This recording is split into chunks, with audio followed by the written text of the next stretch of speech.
নমস্কার, সবার কাছে একটা বিনীত অনুরোধ নিয়ে আজকে চলে এসেছি।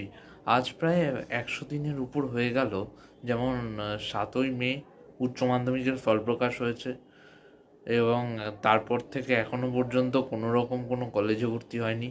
কোনো কলেজের একমাত্র এখনো পর্যন্ত মেরিট লিস্টই বেরোলো না। তারপরে আপনার ২৭ তারিখ, ২৭শে এপ্রিল জয়েন্ট পরীক্ষা হয়েছে।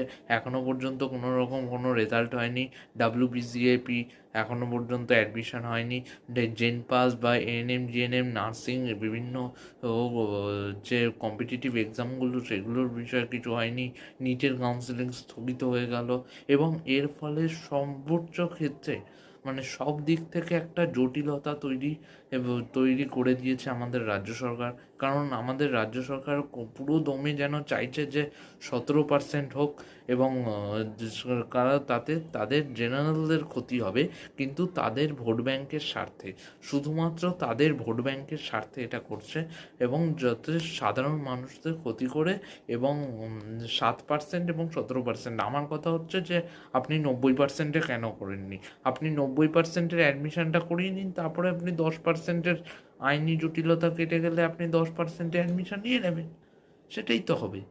এই যে 9.5 লক্ষ প্রায় সিট খালি, কিন্তু তার মধ্যে মাত্র আবেদন জমা পড়েছে, তাও আবার 3বার খুলেছে। তার ফলে আবেদন জমা পড়েছে মাত্র 3.5 লাখ। মানে এখনও প্রায় 6 লক্ষ সিট এখনও পর্যন্ত খালি। কোনো রকম কোনো অ্যাডমিশনের জন্য কোনো আবেদনই জমা পড়েনি।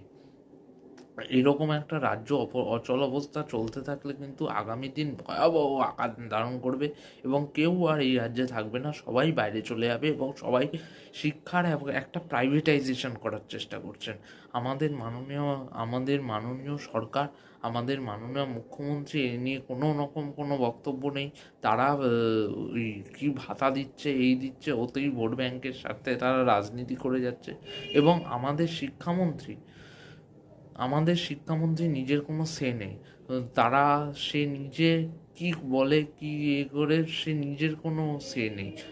আমার একটাই কথা অনুরোধ করব যে আপনারা না পারেন, অন্তত আমি প্রতিবাদ করছি, আপনারা অন্তত পাশে থাকুন, বলুন যে অন্তত পাশে আছে, লাইক করুন, শেয়ার করুন। আমি আমার সাবস্ক্রাইবার বাড়ানোর কথা বলছি না, অন্তত সাবস্ক্রাইবারটা বাড়লে কি যে হ্যাঁ একটা বড় জায়গায় তাহলে আরও প্রতিবাদটা জোরালো করতে হবে।